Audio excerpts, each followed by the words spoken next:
क्या आपको कहानियां और ऑडियो बुक्स पसंद हैं? तो जुड़िए नॉवल एक्सप्लेनर से, जहां हर कहानी खास बनती है। अब समय की कोई कमी नहीं। कभी भी, कहीं भी अपनी पसंदीदा कहानियां सुनें। आप कौन सी कहानी सुनना चाहते हैं? कमेंट में अपनी पसंदीदा नॉवेल या कहानी का नाम लिखें। मैं 5 दिनों के अंदर उस नॉवेल सीरीज को अपलोड कर दूंगा। ध्यान दें, कुछ कहानियां 18+ दर्शकों के लिए हो सकती हैं। कृपया ईयरफोन लगाकर सुनें। अभी सब्सक्राइब करें। अध्याय 11। अनुवादक JN1930, संपादक JN1930। घंटी की मधुर ध्वनि आकाश में गूंज उठी। इसके तहत जीवंत माहौल भी अपने चरम पर पहुंच गया। स्टेडियम के ठीक उत्तर में 3 आकृतियां अगल-बगल बैठी थीं। बाईं ओर वाला व्यक्ति शिक्षक मो था, जो कल दिखाई दिया था। दाहिनी ओर वाला व्यक्ति दुबले-पतले चेहरे वाला एक अधेड़ उम्र का व्यक्ति था। उसका चेहरा तनावग्रस्त था और आंखें थोड़ी धंसी हुई थीं। वह काफी सख्त नजर आ रहे थे। ओह, इस बार अकादमी प्रतियोगिता पहले से कहीं अधिक जीवंत लग रही थी। दोनों व्यक्तियों के बीच मुख्य सीट पर एक सफेद बालों वाला बूढ़ा व्यक्ति बैठा था। वह नीचे के उग्र वातावरण को देखकर मुस्कुराया और हंसा। पिछली अकादमी प्रतियोगिताओं के लिए स्थिति काफी हद तक स्पष्ट थी, लेकिन इसकी भविष्यवाणी करना थोड़ा मुश्किल है, शिक्षक मो ने मुस्कुराते हुए कहा। भविष्यवाणी करना कठिन क्यों है? लियू यांग वर्तमान में आध्यात्मिक आंदोलन चरण के प्रारंभिक चरण में है। अपने मानव स्तर के आध्यात्मिक पल्स के साथ मिलकर उसे संभवतः स्वर्ग वर्ग के भीतर भी उच्च स्थान दिया जाएगा। हालांकि म्यू चेन बहुत अच्छा है, फिर भी उसके और लियू यांग के बीच थोड़ा अंतर है। दाईं ओर बैठे कठोर मध्यम आयु वर्ग के व्यक्ति ने अपने होंठ मोड़े। वह पश्चिम शाखा के लिए उच्चतम स्तर के प्रशिक्षक थे। वह स्वाभाविक रूप से चाहते थे कि वेस्ट ब्रांच के छात्र सर्वोत्तम परिणाम प्राप्त करें।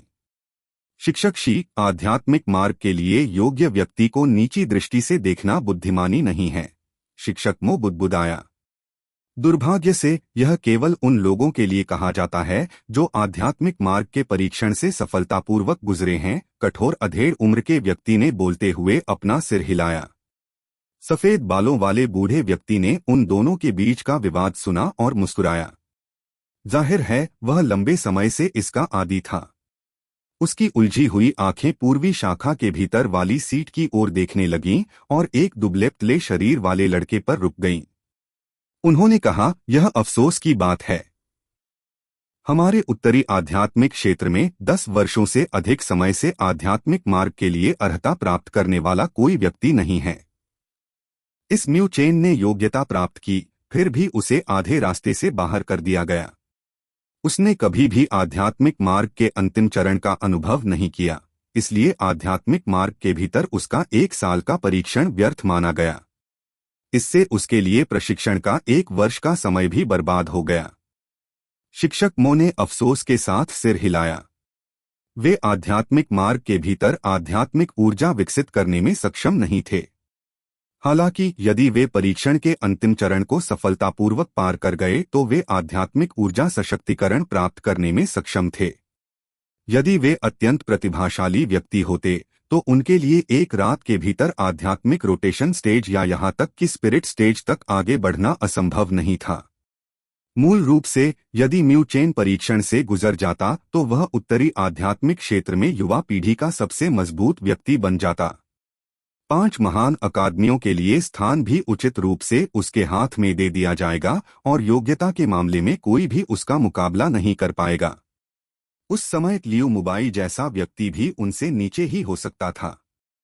हालांकि आधे रास्ते से बाहर कर दिए जाने की इस अप्रत्याशित घटना की किसने उम्मीद की होगी। म्यू चेन आध्यात्मिक मार्ग से सबसे मूल्यवान आध्यात्मिक ऊर्जा सशक्तिकरण प्राप्त करने में विफल रहा और उसे आधे रास्ते से ही बाहर निकाल दिया गया। इस वजह से उन्होंने आध्यात्मिक ऊर्जा विकसित करने में पूरा 1 साल बर्बाद कर दिया था। प्रिंसिपल जियो, म्यू चेन ने आध्यात्मिक मार्ग में क्या किया? उसे आधे रास्ते से बाहर क्यों निकाला जाएगा? मैं उस लड़के की प्रतिभा जानता हूँ, उसका स्वभाव भी उत्कृष्ट है। खराब नतीजों के कारण उन्हें कभी भी बाहर नहीं किया गया होगा। शिक्षक मो ने भौहें चढ़ा दी। वह पूछने के अलावा कुछ नहीं कर सका।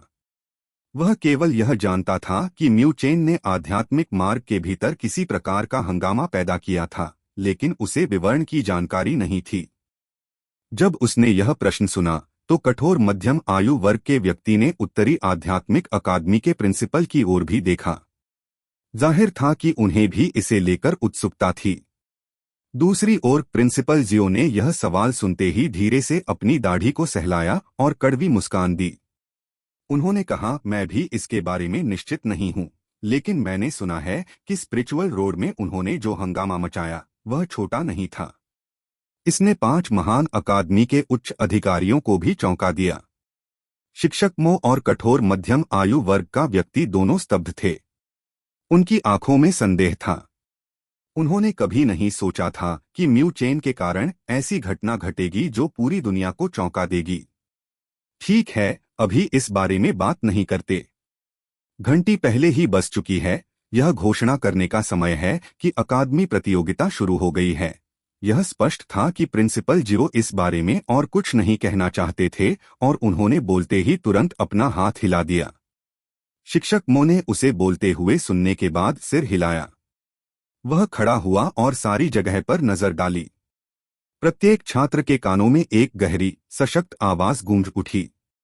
अब समय आ गया है, अकादमी प्रतियोगिता शुरू हो गई है। याद रखें, आपको 2 शाखाओं के बीच द्वंद्व के दौरान मारने की अनुमति नहीं है। आप सभी को नियम पहले से ही पता होने चाहिए। जो लोग रिंग में उतरते हैं, उनके पास अपने विरोधियों को चुनौती देने का अवसर होता है। हालांकि आपके पास केवल एक ही मौका है, इसलिए आपको अपनी सीमाएं जाननी चाहिए और एक उपयुक्त प्रतिद्वंद्वी चुनना चाहिए। हाँ। कार्यक्रम स्थल के भीतर मानव के घने झुंड ने सम्मानपूर्वक उत्तर दिया, चूंकि यह इस तरह है। शिक्षक मो ने सिर हिलाया और अपना हाथ लहराया। चलो शुरू करें। जैसे ही उसका हाथ नीचे गिरा, एक और तेज घंटी की आवाज आई। यह लगभग संपूर्ण उत्तरी आध्यात्मिक अकादमी में फैल गया। लियू जियोंग, जल्दी करो और यहां आओ। मैं तुम्हें लंबे समय से नापसंद करता हूं। चेन टोंग, तुम्हें भी बाहर आना चाहिए। इस बार मैं तुम्हें पिछली बार से वापस भुगतान करूंगा। म्यू चेन ने आयोजन स्थल के भीतर गंदे दृश्य को देखा। वह मुस्कुराए बिना नहीं रह सका। हालांकि इनमें से अधिकांश द्वंद्व सामान्य थे, इसलिए उन्होंने इसकी बहुत अधिक परवाह नहीं की।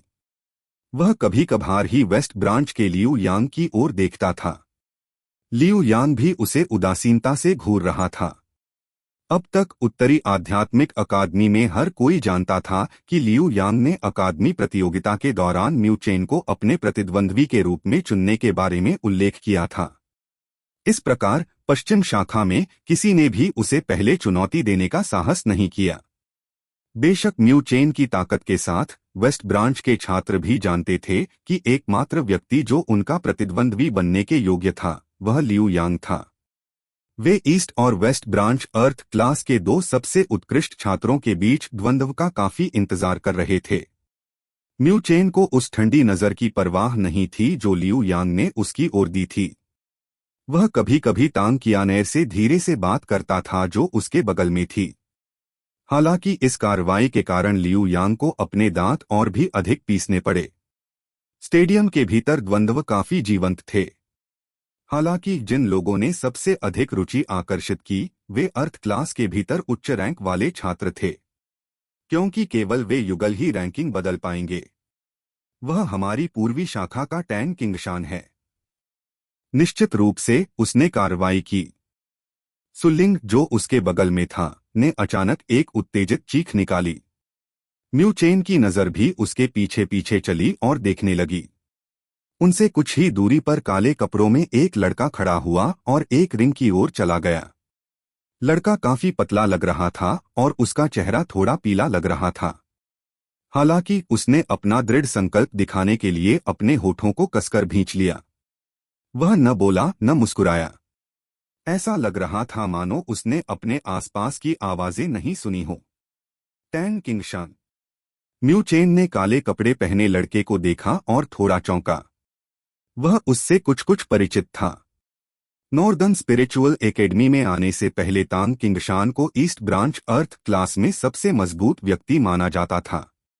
अब भी वह अर्थ क्लास के विद्यार्थियों में शीर्ष 5 में पहुंचने में सफल रहेंगे।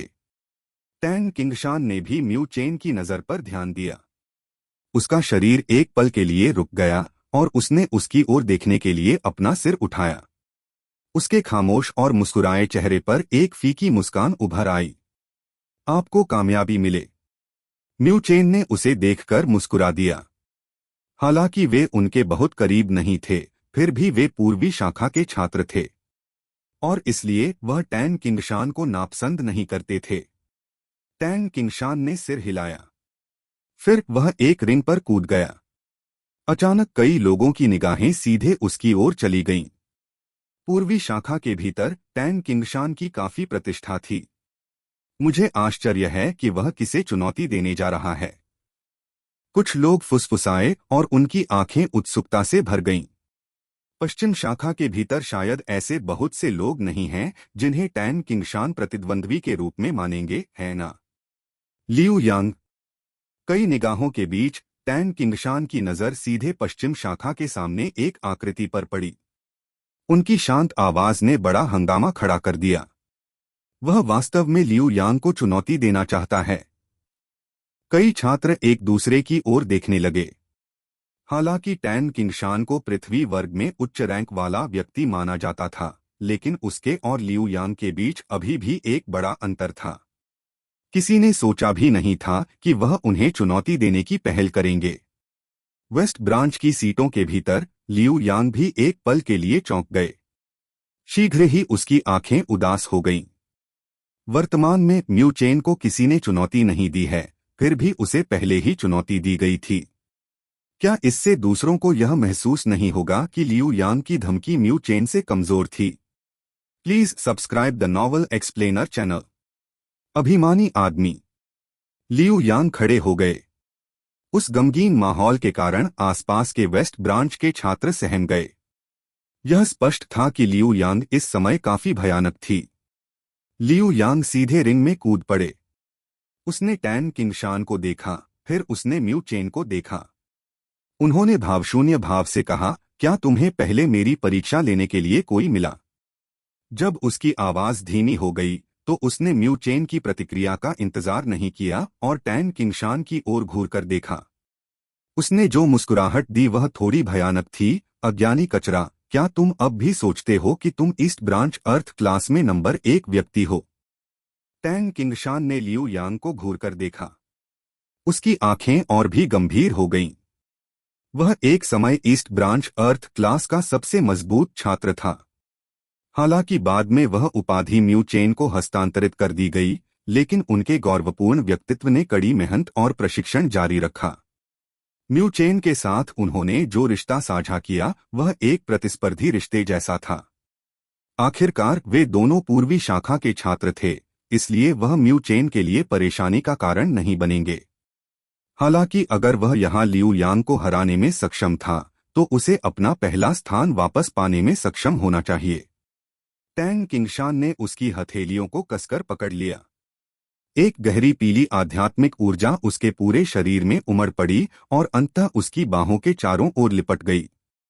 उसके शरीर से एक उग्र, प्रभावशाली ढंग धीरे धीरे बाहर निकल रहा था। यह आध्यात्मिक ऊर्जा। सुलिंग और अन्य लोग आश्चर्यचकित रह गए जब उन्होंने टैन किंगशान की बाहों के ऊपर आध्यात्मिक ऊर्जा को देखा। वह आध्यात्मिक आंदोलन चरण में भी आगे बढ़े। अध्याय 12। अनुवादक JN 19930, संपादक JN 19930। आध्यात्मिक आंदोलन चरण। कई व्यक्तियों ने अंगूठी को देखते ही आश्चर्य से चिल्लाना शुरू कर दिया। इसके बाद आश्चर्यचकित निगाहें टैन किंगशान की ओर इकट्ठा होने लगीं। इसमें कोई आश्चर्य नहीं कि उसने लियू यांग को चुनौती देने का साहस किया, इसलिए वह भी आध्यात्मिक आंदोलन चरण में आगे बढ़ गया था। अद्भुत। सुलिंग की भी हैरान करने वाली अभिव्यक्ति थी। उसने टैन किंगशान की पीठ को ईर्ष्या से देखा। वर्तमान में पृथ्वी वर्ग के भीतर केवल 3 व्यक्ति थे जो आध्यात्मिक आंदोलन चरण में आगे बढ़े, म्यू चेन, लियू यांग और म्यू युआन। और अब टैन किंगशान चौथे स्थान पर थे। म्यू चेन ने भी हल्का सा सिर हिलाया। यह स्पष्ट था कि टैन किंगशान काफी प्रतिभाशाली था, क्योंकि वह पहले ईस्ट ब्रांच अर्थ क्लास में नंबर 1 व्यक्ति बनने में सक्षम था।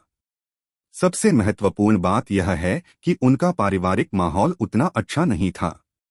उनकी सभी उपलब्धियां कुछ ऐसी थीं जो उन्होंने कठिन प्रशिक्षण के माध्यम से प्राप्त की थीं। इस प्रकार म्यू चेन की वास्तव में उसके प्रति अनुकूल अभिव्यक्ति थी। एक व्यक्ति जिसने अहंकारी होने का अपना अधिकार अर्जित किया, वह सम्मान के योग्य व्यक्ति था। ओह, यही कारण है कि आप में इतना साहस है। यह पता चला कि आप आध्यात्मिक आंदोलन चरण में भी आगे बढ़े। लियू यांग एक पल के लिए टैन किंगशान की आभा से थोड़ा स्तब्ध रह गए। उन्होंने जल्द ही एक व्यंग्यपूर्ण टिप्पणी की। टैन किंगशान चुप रहे। लियू यांग की ओर उसकी नजर धीरे धीरे तेज हो गई और उसकी बाह पर गहरी पीली आध्यात्मिक ऊर्जा ऊपर उठते ही भारी उतार चढ़ाव छोड़ रही थी। लियू यांग ने तान किंगशान को उदासीनता से देखा। उसने अपना हाथ बढ़ाया और धीरे से उसे घुमाया। चलो ऐसा करते हैं। यह मत कहो कि मैंने तुम्हें मौका नहीं दिया। कितना अहंकारी। लियू यांग को इस तरह से कार्य करते देखकर सुलिंग और अन्य लोगों ने गुस्से में उसे शाप दिया। जैसे ही सुलिंग ने उसे कोसा, तान किंगशान के पैर जोर से जमीन पर गिर पड़े। उसकी आकृति चीते की तरह बाहर निकली और गहरे पीले रंग का प्रवाह भारी शक्ति के साथ सीधे लियू यांग की छाती की ओर चला गया। लियू यांग ने आते हुए टैन किंगशान को देखा और आह भरी। उसकी बाहों से उग्र लाल आध्यात्मिक ऊर्जा फूट पड़ी। उसने बचने की कोशिश नहीं की और इसके बजाय उसकी उंगलियां मुट्ठी में बंध गईं, क्योंकि उसने टैन किंगशान की हथेलियों पर जोरदार बमबारी की। एक गहरी आवाज सुनाई दी और विस्फोट ने दोनों व्यक्तियों को अपनी चपेट में ले लिया। जमीन के ऊपर तुरंत धूल उड़ गई और दोनों के शरीर कांपने लगे। हालांकि लियू यांग बिल्कुल भी नहीं हिले, जबकि टैन किंगशान एक कदम पीछे हट गए। एक गंभीर अभिव्यक्ति ने टैन किंगशान के शरीर को स्थिर करने में मदद की। उसकी भुजाओं पर गहरी पीली आध्यात्मिक ऊर्जा सघन हो गई और उसकी पूरी भुजा पर गहरा पीला रंग दिखाई देने लगा, मानो वह कोई चट्टान हो। पहाड़ी मुट्ठी। टैन किंगशान फिर से बाहर चला गया। हथियारों के प्रहार की गति थोड़ी धीमी थी, लेकिन भारी बल चट्टान खिसकने जैसा था। इससे कई लोगों के चेहरे निराशा से सख्त हो गए। बूम! टैन किंगशान की भुजाएं चट्टान की तरह थीं। इसने एक तेज और तेज विस्फोट किया और लियू यांग की ओर आक्रामक लहरें फेंकी गईं। फिर भी लियू यांग का चेहरा ठंडा रहा। उग्र लाल आध्यात्मिक ऊर्जा उसकी भुजाओं के चारों ओर आग की तरह लिपटी हुई प्रतीत हुई और उसने तान किंगशान के सभी हमलों को जबरन रोक दिया। दो आध्यात्मिक ऊर्जाओं के टकराने से हुए विस्फोट ने पूरी रिंग को साफ कर दिया। आसपास मौजूद लोगों के चेहरे पर भी दर्द महसूस हुआ। टैन किंगशान बहुत अच्छा है। वह लियू यांग के खिलाफ आमने सामने लड़ने में सक्षम है। भीषण युद्ध को देखकर सुलिंग और अन्य लोग खुशी से चिल्लाने लगे। हालांकि टैन किंगशान केवल आध्यात्मिक आंदोलन चरण तक ही पहुंचे थे, उनके लिए लियू यांग को हराना आसान नहीं होगा। तान कियानेर ने धीरे से अपना सिर हिलाया। हालांकि वह लियू यांग को नापसंद करती थी, फिर भी उसे यह स्वीकार करना पड़ा कि उसके पास काफी कौशल था। टैन किंगशान ने जिस चीज में प्रशिक्षण लिया है वह माउंटेन आर्ट होनी चाहिए। यह उत्तरी आध्यात्मिक अकादमी से एक सामान्य स्तरीय उच्च रैंक आध्यात्मिक कला है। हालांकि लियू यांग ने आध्यात्मिक स्तरीय निम्न रैंक आध्यात्मिक कला सोलर फ्लेम में प्रशिक्षण लिया होगा। म्यू चेन ने रिंग की ओर देखते हुए कहा। जब सुलिंग ने ये शब्द सुने तो उसने अचानक अफसोस की सांस ली। जाहिर तौर पर उन्हें उम्मीद थी कि टैन किंगशान जीतने में सक्षम होंगे। अगर ऐसा हुआ होता तो लियू यांग शायद अब से इतना अहंकारी व्यवहार करने की हिम्मत नहीं करती, है ना?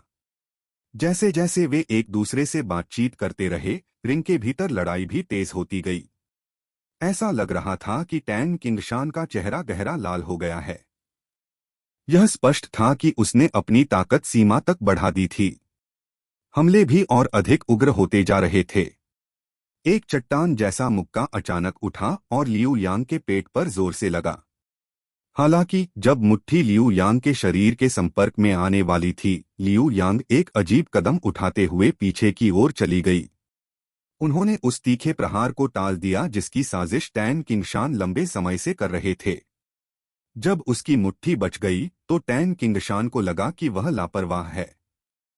फिर उसने देखा कि लियू यांग के होठों का कोना ऊपर उठ गया और एक ठंडी मुस्कान आ गई। सोलर फ्लेम मुट्ठी। लियू यांग की उंगलियां हथेली में बदल गईं।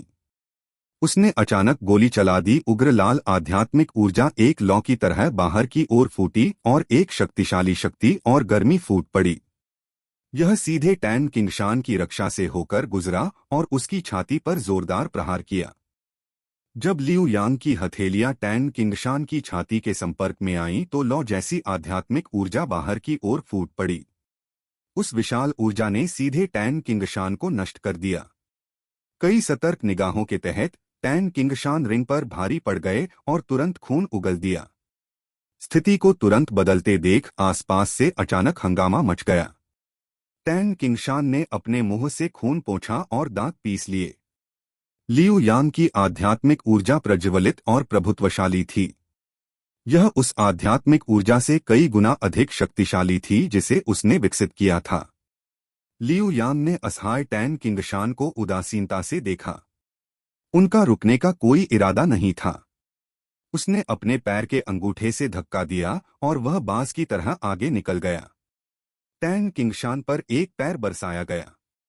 टैन किंगशान अजीब तरीके से घूमा और लियू यांग के हमले से बाल बाल बच गया। उसका चेहरा थोड़ा पीला पड़ गया था। यह स्पष्ट था कि उसे उम्मीद नहीं थी कि बढ़त हासिल करने के बाद लियू यांग उसका लगातार पीछा करेगा।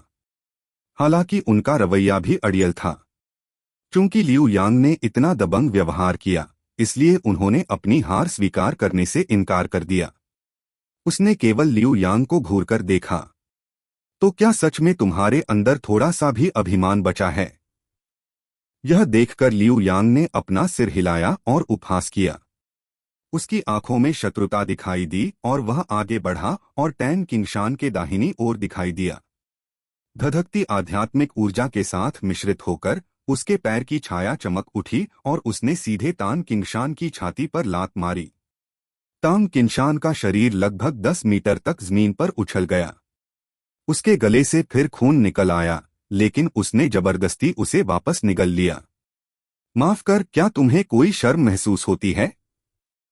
हारने के बाद भी तुमने उसे मारा।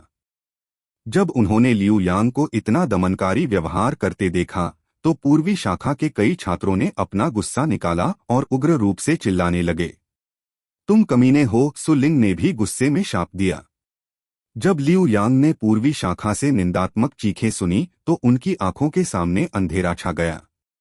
न केवल वह नहीं रुका, उसने टैन किंगशान की ओर एक बड़ा कदम उठाया और अपने पैर से फिर से लात मारी। जब वह अजीब तरह से पीछे हट गया तो उसने टैन किंगशान की ओर गोली चला दी। एक गहरी आवाज निकली। हालांकि इस बार टैन किंगशान पीछे नहीं हटे। ऐसा इसलिए क्योंकि एक दुबली पतली आकृति अचानक उसके सामने आ गई। लियू यांग के तेज पैर के वार को उस व्यक्ति के हाथ ने कसकर पकड़ लिया था। Mu chain. टैन किंगशान ने परिचित आकृति देखी और चौंक गया। क्या तुम ठीक हो? म्यू चेन ने पलटकर उससे पूछा। टैन किंगशान ने अपना सिर हिलाया और लियू यांग को घूरने वाली आंखें अभी भी भेड़िए की तरह भयंकर थीं। आप उससे लड़ने में सक्षम होने के लिए पहले से ही बहुत मजबूत हैं जब आप आध्यात्मिक आंदोलन चरण में आगे बढ़े थे। यदि आप कुछ समय और प्रशिक्षण लेते हैं तो उसे पकड़ना मुश्किल नहीं होगा। म्यू चेन ने मुस्कुराते हुए कहा। वह जानता था कि टैन किंगशान ऊपरी तौर पर चुप रह सकता है, लेकिन उसका व्यक्तित्व काफी जिद्दी और घमंडी था। इसी वजह से उन्होंने उसे सरेंडर करने के लिए नहीं कहा। अगर उसने उन शब्दों को उगल दिया तो इससे टैन किंगशान को काफी झटका लगेगा। धन्यवाद। म्यू चेन की बातें सुनकर टैन किंगशान का दिल शांत हो गया।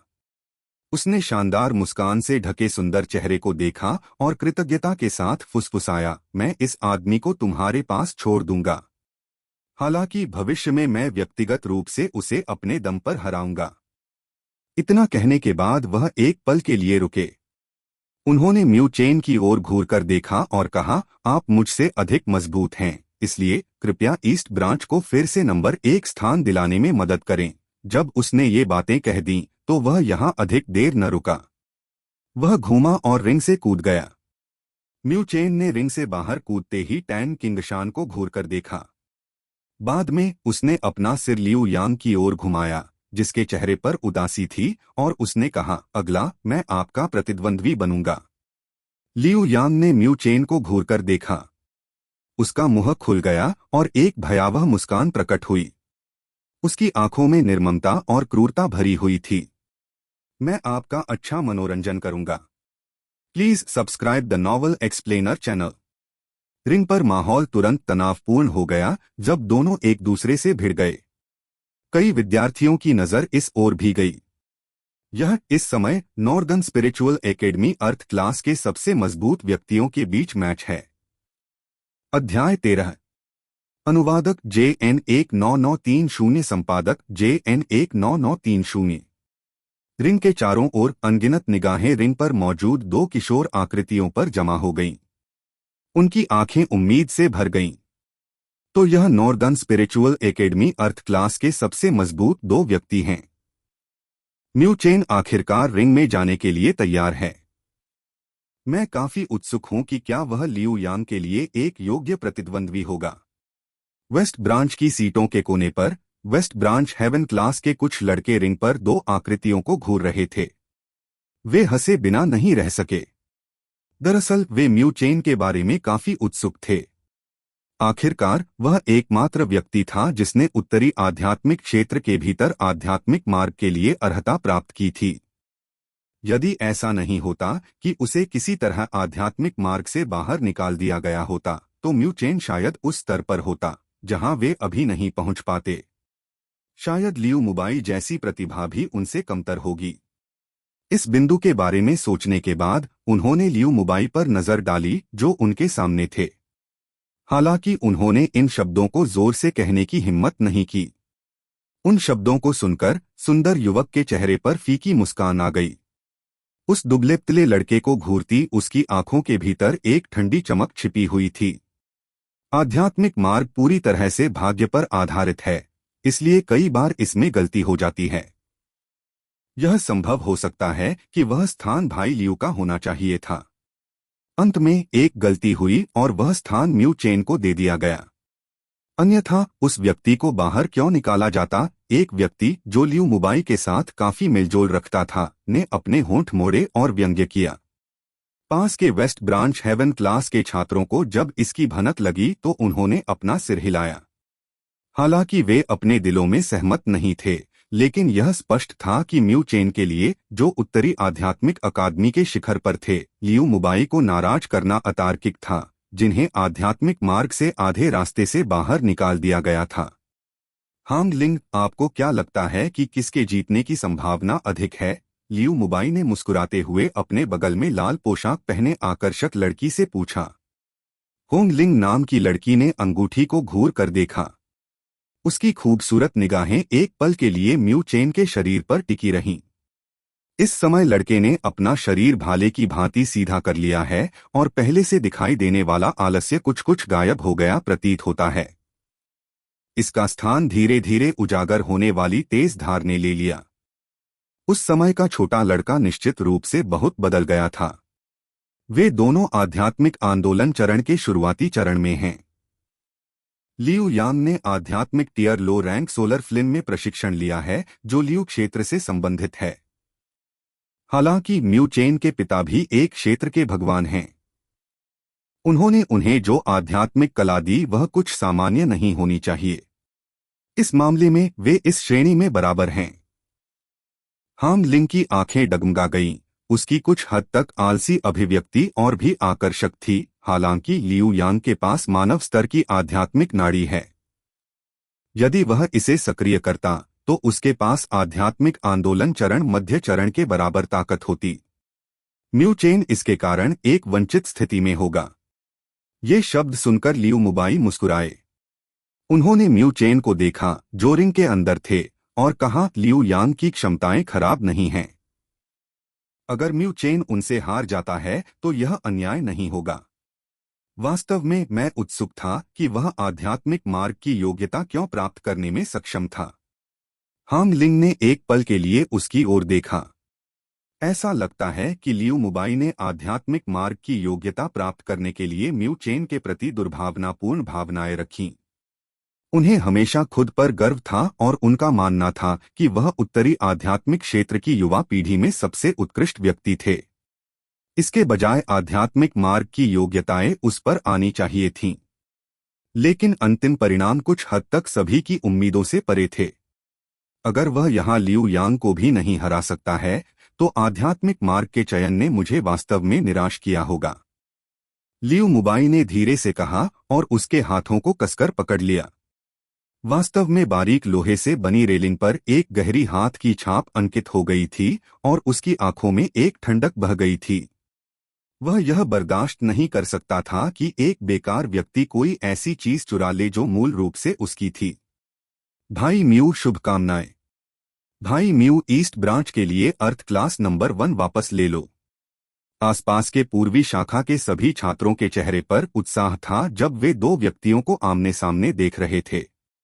पिछले 2 वर्षों से पूर्वी शाखा को हमेशा पश्चिम शाखा द्वारा दबाया गया है। इससे कोई फर्क नहीं पड़ता कि यह स्वर्ग वर्ग था या पृथ्वी वर्ग, उन पर पश्चिम शाखा का दबाव था और वे अपना सिर ऊपर नहीं उठा सकते थे। और अभी आखिरकार पूर्वी शाखा के भीतर एक व्यक्ति प्रकट हुआ जो पश्चिमी शाखा के विरुद्ध लड़ सकता था। सन की साथियों का एक समूह। जब लियू यांग ने ये आवाजें सुनी तो उनकी मुस्कान पर शत्रुता का संकेत दिखाई दिया। उन्होंने म्यू चेन को घूरकर देखा और मजाकिया स्वर में कहा, मैं वास्तव में जानना चाहता हूं कि जब आप हारेंगे तो उनके चेहरे पर क्या शानदार भाव होंगे। उनके ताने का सामना करते हुए म्यू चेन के चेहरे पर जरा सा भी गुस्सा नहीं था। उन्होंने केवल अपना हाथ आगे बढ़ाया और हल्की मुस्कान देते हुए कहा, शायद आपके पास वह क्षमता नहीं है। आपको अपनी सीमाएं पता होनी चाहिए। लियू यांग की आंखों से गुस्सा झलक उठा। उसने अपने हाथों को कसकर पकड़ लिया और ज्वाला जैसी उग्र लाल आध्यात्मिक ऊर्जा उसकी बाहों के चारों ओर लिपट गई। अगले ही क्षण उसने एक कदम आगे बढ़ाया और उसके पैरों के नीचे से एक सूक्ष्म ध्वनि निकली। उसका शरीर चीते की तरह जोश में आ गया। उग्र लाल आध्यात्मिक में लिपटी हुई उसकी मुट्ठी तुरंत म्यू चेन के पास पहुंची। आध्यात्मिक ऊर्जा ने हवा को दबा दिया और एक अजीब सी कर्कश ध्वनि निकाली। म्यू चेन का शरीर बगल की ओर चला गया। जैसे ही लियू यांग के मुक्के की हवा उसके शरीर से गुजरी, उसका दाहिना हाथ ऊपर उठ गया। एक गहरी काली आध्यात्मिक ऊर्जा ने उसकी उंगलियों को घेर लिया और एक तेज चाकू की तरह उसने लियू यांग की कलाई को बेरहमी से काट दिया। म्यू चेन पीछे नहीं हटे, लेकिन लियू यांग में निश्चित रूप से कुछ क्षमता थी क्योंकि वह वेस्ट ब्रांच अर्थ क्लास नंबर 1 बनने में सक्षम थे। उसने तुरंत अपनी मुट्ठी को हथेली में बदल लिया और बैकहैंड हैंड ब्लेड का उपयोग करके म्यू चेन पर जोरदार वार किया। एक गहरी ध्वनि गूंजी। जब दो आध्यात्मिक ऊर्जाएं टकराईं तो वे दोनों आधा कदम पीछे हट गए। आप वास्तव में आध्यात्मिक ऊर्जा के घनत्व के मामले में मुझसे प्रतिस्पर्धा करना चाहते हैं। लियू यांग ने ठंडी हंसी छोड़ी और अपने पैर पटकने लगे। एक ज्वलंत लाल आध्यात्मिक ऊर्जा वास्तव में उसके पैरों के चारों ओर भी लिपटी हुई थी। इस आध्यात्मिक ऊर्जा की ताकत पहले टैन किंगशान की तुलना में कई गुना अधिक शक्तिशाली थी। स्विश! लियू यांग के पैरों में आध्यात्मिक ऊर्जा का संचार हुआ और उसकी गति तुरंत बढ़ गई। उसकी आकृति बदल गई और अन्य लोग उसके शरीर को अस्पष्ट रूप से देख पाए। इस गति पर भरोसा करके वह एक पल में बेहद क्रूर आक्रमण करने में सक्षम था। Bang bang bang! लियू यांग की धुंधली आकृति म्यू चेन को आग के बवंडर की तरह घेरे हुए लग रही थी। मुट्ठी, पैर, कोहनी, क्रूर हमलों के मिश्रण के साथ साथ क्रूर आध्यात्मिक ऊर्जा ने म्यू चेन को बुरी तरह घेर लिया। रिंग के बाहर कई छात्रों ने हंगामा किया क्योंकि उन्होंने देखा कि लियू यांग ने तुरंत भयंकर हमले किए। यहां तक कि टैन क्विंगशान, जो पहले लियू यांग से हार गए थे, की अभिव्यक्ति भी गंभीर थी। लियू यांग की आध्यात्मिक ऊर्जा का यह घनत्व संभवतः आध्यात्मिक आंदोलन चरण मध्य चरण तक पहुंचने वाला था।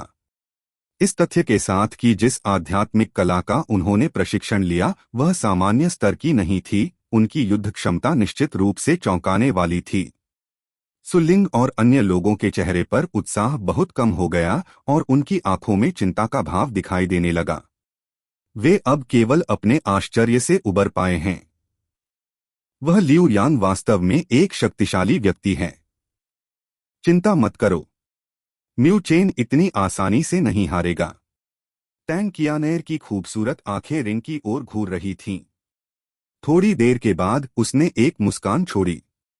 उसके पास आध्यात्मिक आंदोलन चरण मध्य चरण की ताकत थी, इसलिए स्वाभाविक रूप से वह लियू यांग की गति को स्पष्ट रूप से देख सकेगी। हालांकि लियू यांग के हमले तूफान की तरह थे, लेकिन उस तूफान के भीतर एक नीली चट्टान मजबूती से खड़ी थी। आग के बवंडर के बीच कई लोगों की निगाहें उस आकृति पर टिकी हुई थीं। आकृति ने या तो हमलों को टाल दिया या उनका मुकाबला किया और वास्तव में लियू यांग द्वारा भेजे गए सभी हिंसक हमलों का मुकाबला करने में कामयाब रही। ऐसा लग रहा था कि उसकी उपस्थिति ने लियू यांग के हर एक छिपे हुए आक्रमण को देख लिया था। जैसा कि आध्यात्मिक मार्ग के परीक्षण का अनुभव करने वाले व्यक्ति से उम्मीद की जाती है। मुख्य सीट के भीतर प्रिंसिपल जियो ने इस दृश्य को देखा और प्रशंसा का एक संकेत उनकी आंखों से गुजरा। म्यू चेन के पास सटीक दृष्टि है और वह अपने प्रतिद्वंद्वी के खिलाफ लड़ते समय शांत रहे। यह स्वभाव उन दिग्गजों से कमतर नहीं होगा जिन्होंने सैकड़ों लड़ाइयां लड़ी हैं। शिक्षक मो ने भी सिर हिलाया। उनके शब्द प्रशंसा से भरे थे। यदि उसकी आध्यात्मिक ऊर्जा कमजोर होती तो वह हमेशा इसे विकसित करने में सक्षम होता। हालांकि वह मजबूत दिल और दिमाग ऐसी चीज नहीं है जिसे आसानी से तराशा जा सके। उसकी दृष्टि वास्तव में बहुत अच्छी है। वह लियू यांग के आक्रामक की कमजोरी को जानता है। इसे तकनीकों का उपयोग करके ताकत को तोड़ने के रूप में माना जा सकता है। हालांकि एक वाक्यांश भी है जिसे ए पावर ब्रेकथ्रू 10 यूजर्स एक कहा जाता है। इस तरह से बचने से यह स्पष्ट है कि उसकी आध्यात्मिक ऊर्जा लियू यांग जितनी मजबूत नहीं है। जब तक लियू यांग एक हमले के लिए अपनी ऊर्जा इकट्ठा करता है, म्यू चेन के लिए इससे निपटना मुश्किल होगा। दुबले पतले अधेड़ उम्र के शिक्षक शी ने पास में कहा। एक प्रशिक्षक के रूप में वे न केवल शक्तिशाली थे बल्कि उनके पास सटीक दृष्टिकोण भी था। ये शब्द सुनकर प्रिंसिपल जियो और शिक्षक मो ने भी सिर हिलाया। स्थिति वास्तव में ऐसी ही थी, लेकिन क्या म्यू चेन वर्तमान में केवल टालमटोल वाली कार्रवाई कर रही है? लॉ के बवंडर के भीतर अचानक चीख पुकार मच गई। वे केवल म्यू चेन को अचानक कार्रवाई करते हुए देख सकते थे। उनकी दो उंगलियां अद्वितीय खंजर की तरह तेज थीं और उसके चारों ओर एक गहरी काली आध्यात्मिक ऊर्जा थी। बिजली के बोल्ट की तरह वह बवंडर में घुस गया और तेज आकृति पर वार किया। Please subscribe the novel explainer channel. एक चीख सी निकली। जैसे ही बवंडर अचानक शांत हुआ, एक आकृति लड़खड़ाते हुए 1 दर्जन कदम पीछे चली गई। उसके कंधे पर स्थित कपड़े पहले ही नष्ट हो चुके थे। यह स्पष्ट था कि यह म्यू चेन की उंगली के कारण हुआ था। रिंग के चारों ओर अचानक बड़ा हंगामा तेज हो गया। पूर्वी शाखा और पश्चिमी शाखा दोनों के छात्रों की अभिव्यक्ति चकित करने वाली थी। यह स्पष्ट था कि किसी को भी उम्मीद नहीं थी कि लियू, जो पहले भी भयंकर आक्रमण कर रहा था, म्यू चेन द्वारा खदेड़ दिया जाएगा। आप लियू यांग का चेहरा अचानक उदास हो गया, मानो आंसू निकलने ही वाले हों। उसने म्यू चेन को देखा और एक गहरी सांस ली। उसकी दाहिनी हथेली पर एक उग्र लाल आध्यात्मिक ऊर्जा उभरी। ज्वलंत लाल आध्यात्मिक ऊर्जा लियू यांग की हथेली पर एकत्रित होते ही लौ की तरह उठी। आध्यात्मिक ऊर्जा तेजी से सिकुड़ गई और हथेली के आकार का सूर्य धीरे धीरे प्रकट हुआ। एक हिंसक उतार चढ़ाव धीरे धीरे बाहर निकल गया। रिंग के बाहर हंगामा जल्द ही शांत हो गया। इस दृश्य को कई छात्र स्तब्ध होकर देखते रहे। यह स्पष्ट था कि लियू यांग ने अपने शरीर के भीतर आध्यात्मिक ऊर्जा को उसकी सीमा तक धकेल दिया है। म्यू चेन ने लियू यांग की ओर देखा, जो पूरी तरह से बाहर चला गया था। उसने अपने होंठ सिकोड़ लिए और उसकी आंखें तुरंत ठंडी हो गईं। उसकी दोनों हथेलियां घूम गईं और उसने महान पैगोडा कला का प्रसार करना शुरू कर दिया। उसके शरीर में औरेसिया के भीतर गहरी काली आध्यात्मिक ऊर्जा तेजी से कांपने लगी और बाहर आते ही प्रवर्धन का स्तर फट गया। पहला स्तर, 5वां स्तर, 10वां स्तर, 13वां स्तर। म्यू चेन की हथेलियों के चारों ओर काली आध्यात्मिक ऊर्जा लिपटी हुई थी। एक दबंग माहौल बाहर फूट पड़ा। ऐसे हल्के संकेत थे कि यह पहले ही लियू यांग की हिंसक आध्यात्मिक ऊर्जा के उतार चढ़ाव को पार कर चुका था। जब आध्यात्मिक ऊर्जा का विस्तार 13वें स्तर पर पहुंच गया तो म्यू चेन नहीं रुका। जैसे जैसे वह धीरे धीरे ग्रेट पैगोडा कला का आदी हो गया, ग्रेट पैगोडा कला की प्रवर्धन सीमा केवल इतनी ही नहीं थी। म्यू चेन ने अपनी आंखें सिकोड़ लीं। उनके भीतर एक तेज धार प्रकट हुई। औरेसिया के भीतर हल्की सी भिनभिनाहट की आवाज आई। म्यू चेन का शरीर बुरी तरह हिल गया। 18वां स्तर। म्यू चेन के शरीर से अंधेरी आध्यात्मिक ऊर्जा तेजी से बाहर निकली। इस शक्तिशाली आध्यात्मिक ऊर्जा के दबाव ने तुरंत लियू यांग की आध्यात्मिक ऊर्जा को दबा दिया। कितनी शक्तिशाली आध्यात्मिक ऊर्जा है!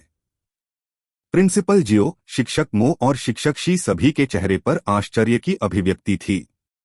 आध्यात्मिक ऊर्जा की यह डिग्री आध्यात्मिक आंदोलन चरण मध्य चरण की आध्यात्मिक ऊर्जा के लगभग बराबर है।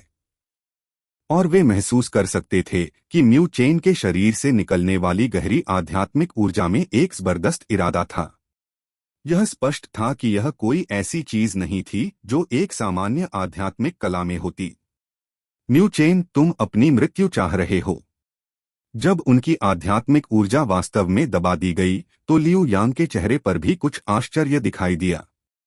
फिर उसने क्रोध भरी दहाड़ निकाली और एक कदम आगे बढ़ाया।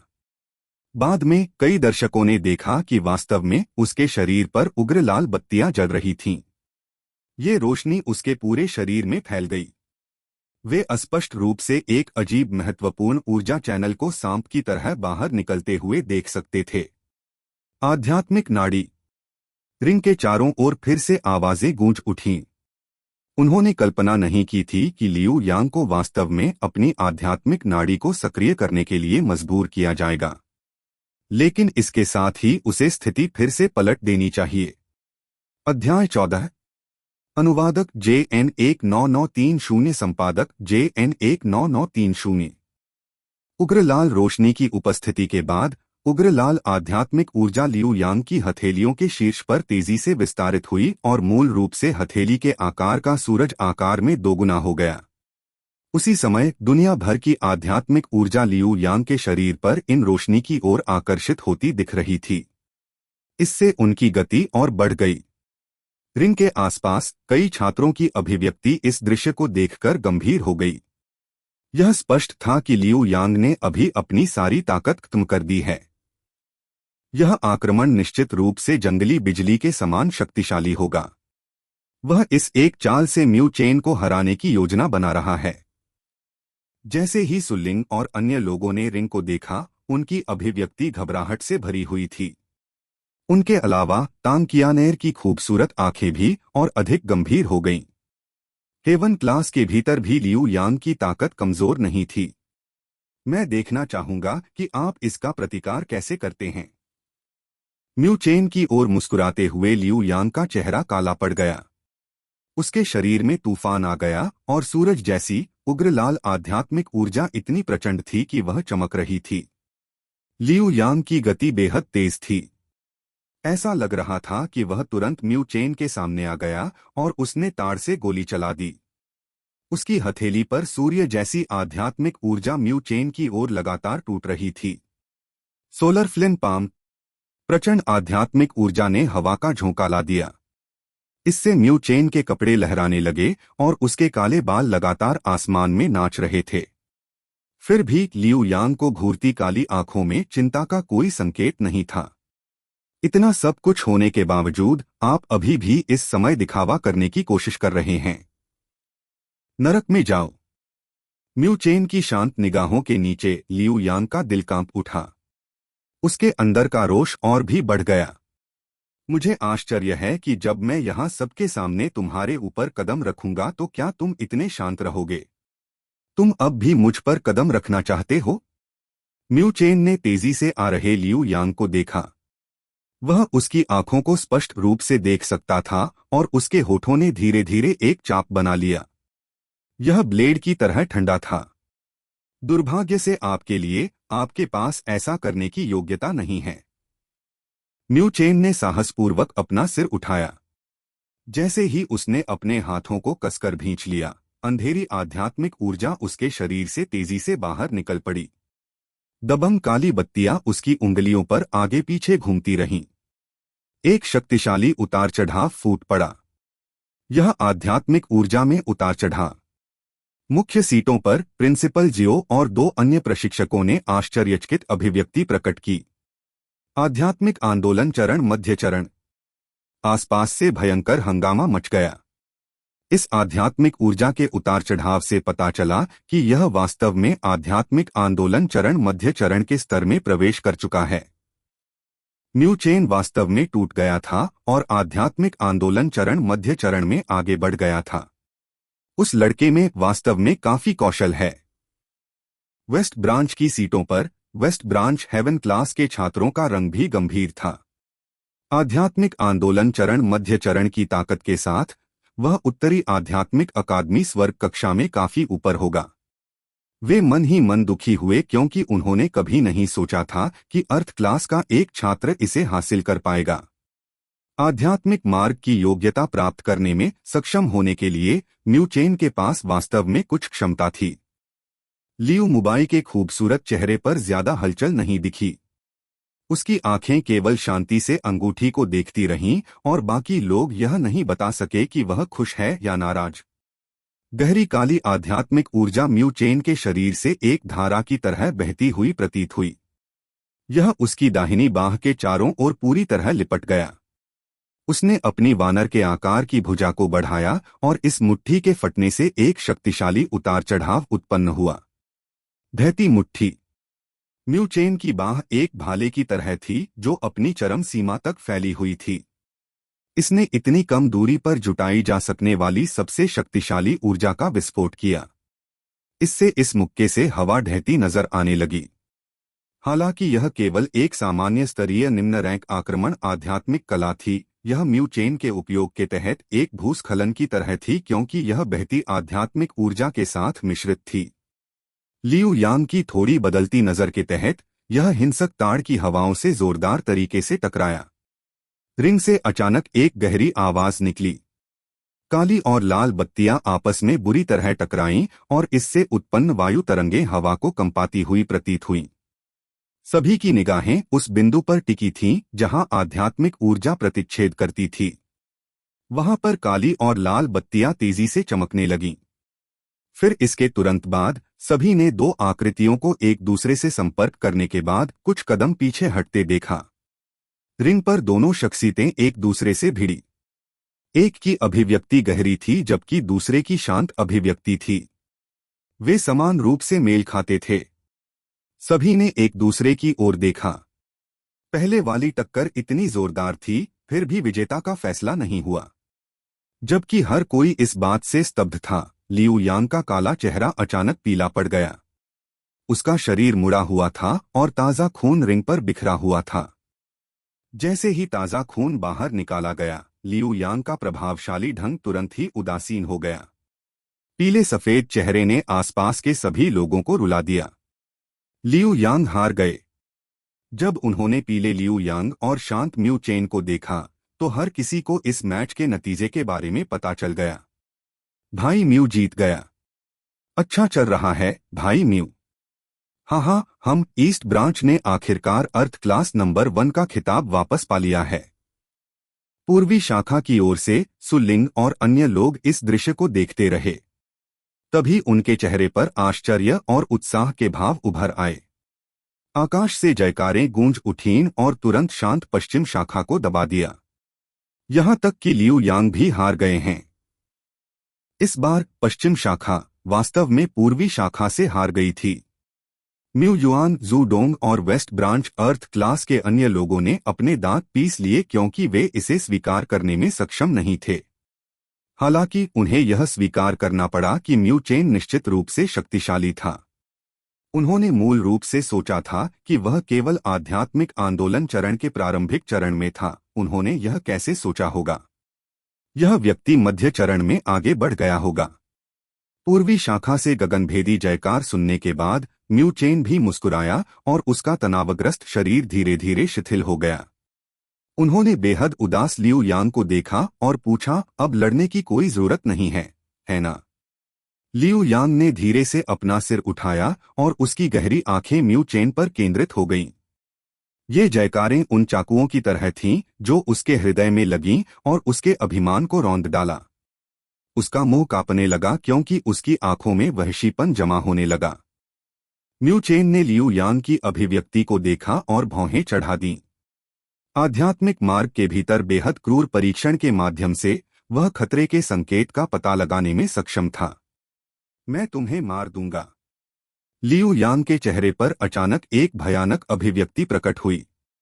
उसने अपना हाथ पकड़ लिया और उसके भीतर एक लाल रोशनी दिखाई देने लगी। एक बेहद चौंकाने वाली आध्यात्मिक ऊर्जा का उतार चढ़ाव हिंसक रूप से फूटने लगा।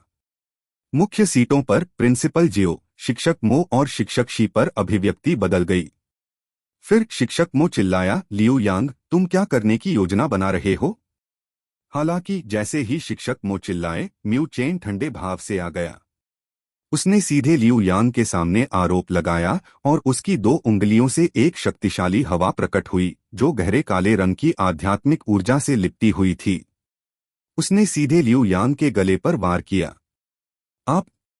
लियू यांग ने कभी नहीं सोचा था कि म्यू चेन की प्रतिक्रिया इतनी तेज होगी। ऐसा लग रहा था कि म्यू चेन ने उसके खिलाफ बचाव का कोई संकेत नहीं दिखाया। म्यू चेन की ठंडी आंखों के भीतर वास्तव में हत्या करने का ठंडा इरादा था। हत्या के इस इरादे को लियू यांग ने तुरंत समझ लिया। यदि उसके हाथ में म्यू चेन को सक्रिय करने और मारने की बात होती तो मरने से पहले म्यू चेन भी उसकी जान ले लेता। वह अपने जीवन का उपयोग दूसरे के लिए व्यापार करने के लिए कर रहा है। लियू यांग की आंखों में घबराहट की लहर दिखाई दी। जाहिरा तौर पर उनमें म्यू चेन के साथ वास्तव में व्यापार जीवन जीने का साहस नहीं था। इस प्रकार वह केवल अपने दांत पीस सकता था और अपनी हथेलियों का उपयोग करके अपने गले की रक्षा कर सकता था। म्यू चेन की उंगलियां एक तेज खंजर की तरह थीं। यह सीधे लियू यांग की हथेलियों पर लगा और खून बिखर गया। जैसे ही लियू यांग चिल्लाया, उसके हाथ में लगी लाल बत्ती भी गिर गई।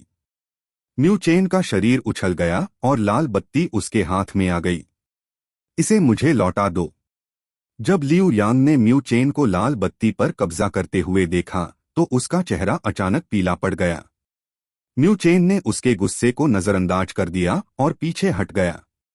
अचानक हवा के झोंके की आवाज सुनाई दी और एक जोरदार आध्यात्मिक ऊर्जा का उतार चढ़ाव एक तीर की तरह उसकी ओर तेजी से चला।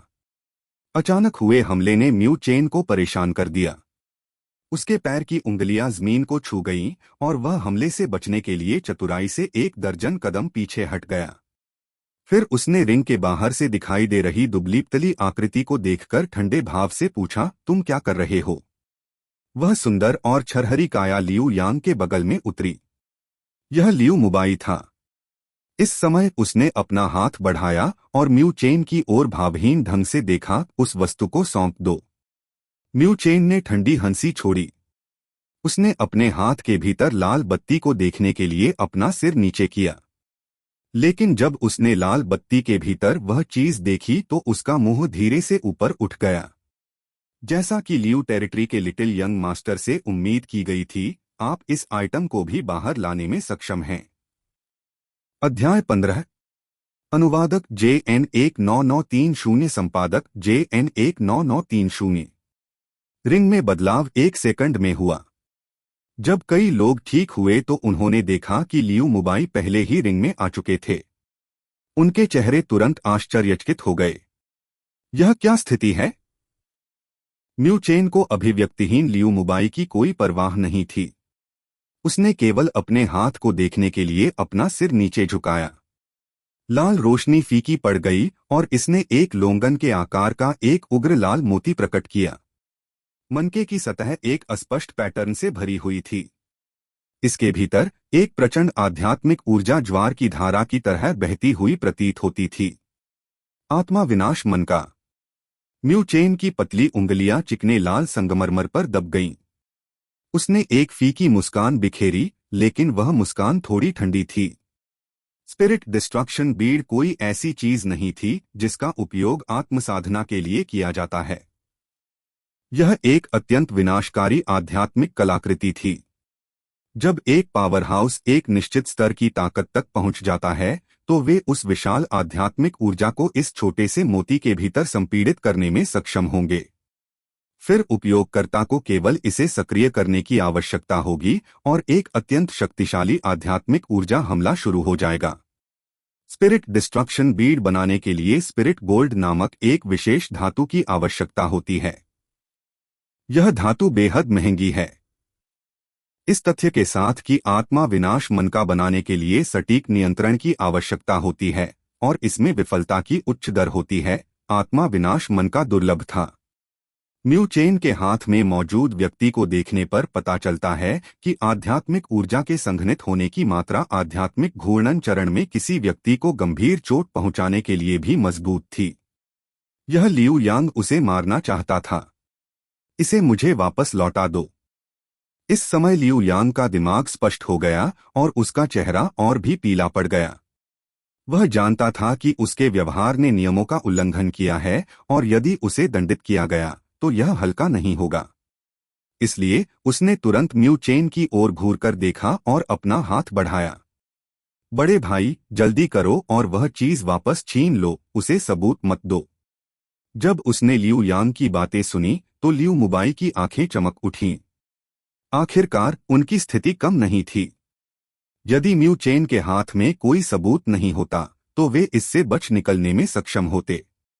यदि आप लापरवाही से आगे बढ़ने की हिम्मत करते हैं तो यह आत्मा विनाश मन का आपके शरीर पर फट सकता है।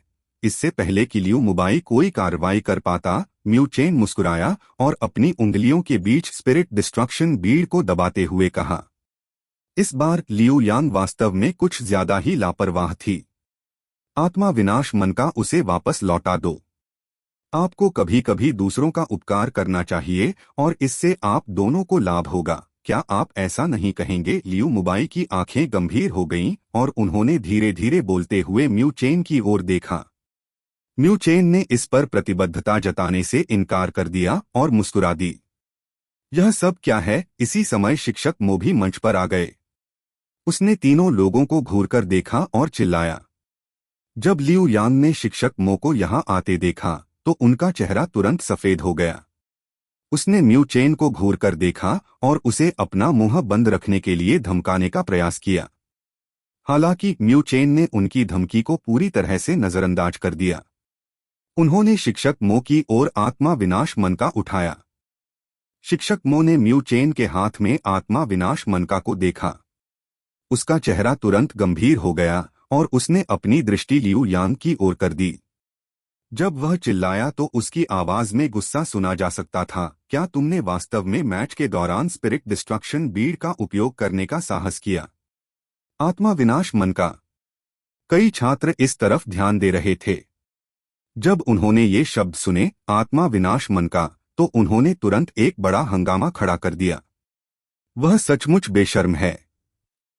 वह वास्तव में आत्मा विनाश मन का बाहर लाया। Please subscribe the novel explainer channel. जैसा कि उत्तरी आध्यात्मिक क्षेत्र के सबसे बड़े क्षेत्र के युवा मास्टर से उम्मीद की गई थी, कितना अमीर, ओहो। आसपास के दर्शकों से रोष और उपहास की आवाजें आने लगीं। लियू यांग का चेहरा भी असामान्य रूप से घृणित हो गया। इस बार तो उन्होंने वाकई अपने परिवार को भी शर्मसार कर दिया। इस समय प्रिंसिपल जियो और वेस्ट ब्रांच के शिक्षक शी भी यहां पहुंचे।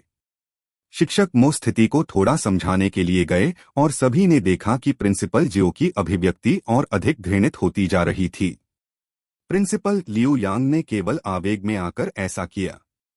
हालांकि उसने किसी को नुकसान नहीं पहुंचाया। यह मामला क्षमायोग्य होना चाहिए। जब लियू मुबाई ने यह देखा तो उन्होंने जल्दी से कहा, वरिष्ठ लियू, क्या आप यह कहना चाह रहे हैं कि उसके आत्मा विनाश मन का द्वारा मुझे गंभीर रूप से घायल करने के बाद ही इसे अक्षमय माना जाना चाहिए? म्यू चेन ने हल्की सी मुस्कान बिखेरी और कहा। लियू मुबाई की नजर म्यू चेन पर ठंडी पड़ी और उन्होंने कहा, फिर आप क्या चाहते हैं? यह वह नहीं है जो मैं चाहता हूं, लेकिन नॉर्दर्न स्पिरिचुअल एकेडमी के अपने नियम हैं। हमें इस मामले को नियमों के अनुसार निपटाना चाहिए, म्यू चेन ने सहज मुस्कान के साथ कहा। लियू मुबाई की आंखें चमक उठीं, लेकिन जब वह बोलने ही वाला था तभी प्रिंसिपल जियो ने उसे रोक दिया। प्रिंसिपल जियो ने शिक्षक मो और शिक्षक शी की ओर देखा और पूछा, हमें इस स्थिति से कैसे निपटना चाहिए? नियमों के आधार पर लियू यांग को इस बार स्वर्ग कक्षा में चढ़ने से अयोग्य घोषित कर दिया जाएगा। शिक्षक मो ने कुछ देर सोचा और कहा। लियू यांग का चेहरा तुरंत बदल गया। यदि वह स्वर्ग कक्षा में नहीं चढ़ सका तो वह 5 महान अकादमियों में एक स्थान के लिए प्रतिस्पर्धा नहीं कर पाएगा। यह उसके लिए घातक आघात होगा। क्या यह कुछ ज्यादा ही गंभीर नहीं है? हमारी नॉर्दर्न स्पिरिचुअल एकेडमी में ऐसे बहुत से लोग नहीं हैं जिनके पास 5 महान अकादमियों के स्थानों के लिए प्रतिस्पर्धा करने की योग्यता हो। शिक्षक शी ने एक पल के लिए सोचा, फिर उन्होंने अपनी आवाज धीमी की और कहा, और अगर ऐसा होता तो लियू यांग के पिता शायद इसे जाने नहीं देते। हालांकि हम उत्तरी आध्यात्मिक अकादमी को इससे डर नहीं लगता, लेकिन यह अभी भी परेशान करने वाला होगा अगर हम उत्तरी आध्यात्मिक क्षेत्र के भीतर नंबर 1 क्षेत्र के साथ खराब संबंध बनाते हैं। हालांकि म्यू चेन के पिता भी म्यू टेरिटरी के भगवान हैं। अगर हमने इसे जाने दिया तो म्यू टेरिटरी हमसे काफी नाराज हो सकती है। शिक्षक मो ने भी जोर से कहा। प्रिंसिपल जियो ने असहायता से अपना सिर हिलाया। यदि वे साधारण विद्यार्थी होते तो इतनी परेशानी नहीं होती। हालांकि वे दोनों उत्तरी आध्यात्मिक क्षेत्र के टेरिटरी लॉर्ड्स के पुत्र हैं। एक को दूसरे पर तरजीह देना उनके लिए अच्छा नहीं होगा। ओहो म्यू चेन। प्रिंसिपल जियो ने अचानक म्यू चेन की ओर देखा जो उनके बगल में था। उन्होंने मुस्कुराते हुए कहा, इस मामले के बारे में अभी क्या आप कहेंगे? म्यू चेन ने प्रिंसिपल जियो की मुस्कान देखी और वह समझ गया कि वह क्या कहना चाह रहा था। वह तुरंत मुस्कुराया और कहा, प्रिंसिपल लियू यांग वास्तव में इस बार काफी उतावले थे। हालांकि मैं माफ करने को तैयार हूं क्योंकि मुझे कोई चोट नहीं आई है। म्यू चेन की बातें सुनने के बाद न केवल प्रिंसिपल जियो स्तब्ध रह गए बल्कि लियू यांग भी स्तब्ध रह गए। यह स्पष्ट था कि उसे उम्मीद नहीं थी कि म्यू चेन उसे इस तरह जाने देगा। हालांकि जब उसने म्यू चेन की मुस्कान देखी तो उसका दिल अचानक शांत हो गया। ये लड़का आम तौर पर भले ही सौम्य दिखता हो, लेकिन उसके तरीके बेहद क्रूर थे। उसे अब भी वह निर्ममता याद है जो उसने तब दिखाई थी जब म्यू चेन ने व्यापारिक जीवन के माध्यम से उसकी आत्मा विनाश मन का छीन ली थी। हालांकि उसने अभी भी नियमों का उल्लंघन किया है। इसके बारे में क्या ख्याल है? मैं इस आत्मा विनाश मनका को एक माफी उपहार के रूप में मानूंगा और उसे वापस नहीं करूंगा। फिर मैं इस मुद्दे के बारे में उपद्रव नहीं करूंगा, कहते हुए म्यू चेन मुस्कुराया। वह जानता था कि यह मामला प्रिंसिपल जियो और अन्य लोगों को परेशान कर रहा था।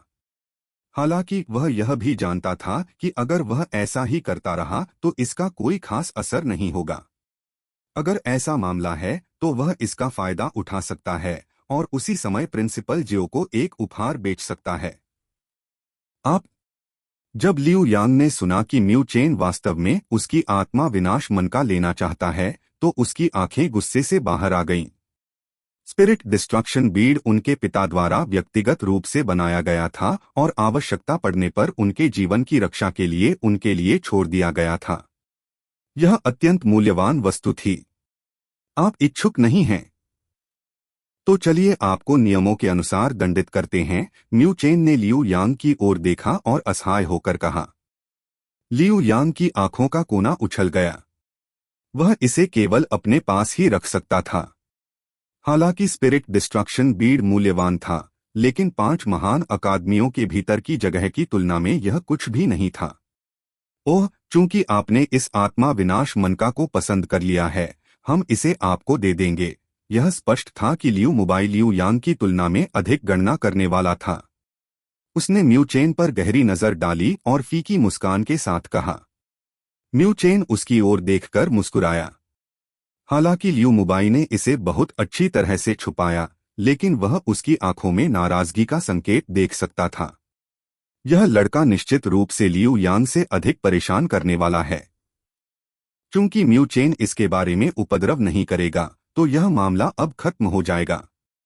हालांकि अगर लियू यांग ने भविष्य में फिर से ऐसा करने की हिम्मत की, तो उत्तरी आध्यात्मिक अकादमी परवाह नहीं करेगी कि आपके पिता कौन हैं और इसे नियमों के अनुसार संभालेंगे। जब प्रिंसिपल जियो ने देखा कि म्यू चेन इस पर चुप रहने को तैयार है, तो उनके दिल को थोड़ी राहत मिली। क्योंकि उन्हें इस बात को लेकर परेशान नहीं होना पड़ा, इसलिए म्यू चेन के प्रति उनकी अनुकूलता थोड़ी बढ़ गई। फिर उन्होंने तुरंत लियू यांग की ओर सख्त आवाज में कहा। लियू मुबाई का चेहरा बारी बारी से लाल और हरे रंग में बदल गया। इससे ज्यादा कुछ कहने की उसकी हिम्मत नहीं हुई। हालांकि उत्तरी आध्यात्मिक अकादमी उत्तरी आध्यात्मिक क्षेत्र के भीतर तटस्थ रहती है, वे लियू क्षेत्र से डरते नहीं थे। धन्यवाद प्रिंसिपल। लियू मुबाई मुस्कुराए।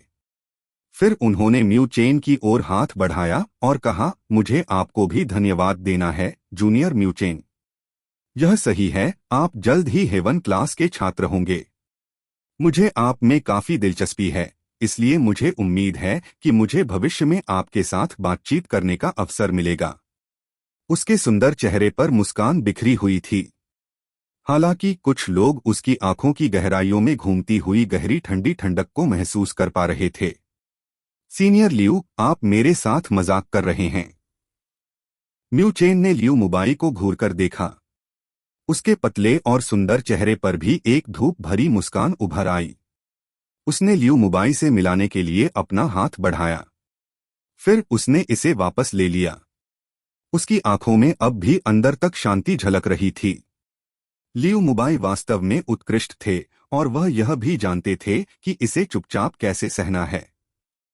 हालांकि वह अभी भी आध्यात्मिक मार्ग के राक्षसों से कमतर था, जो एक पल के लिए सौहार्दपूर्ण ढंग से मुस्कुराता था और अगले ही पल हत्या करने में संकोच नहीं करता था।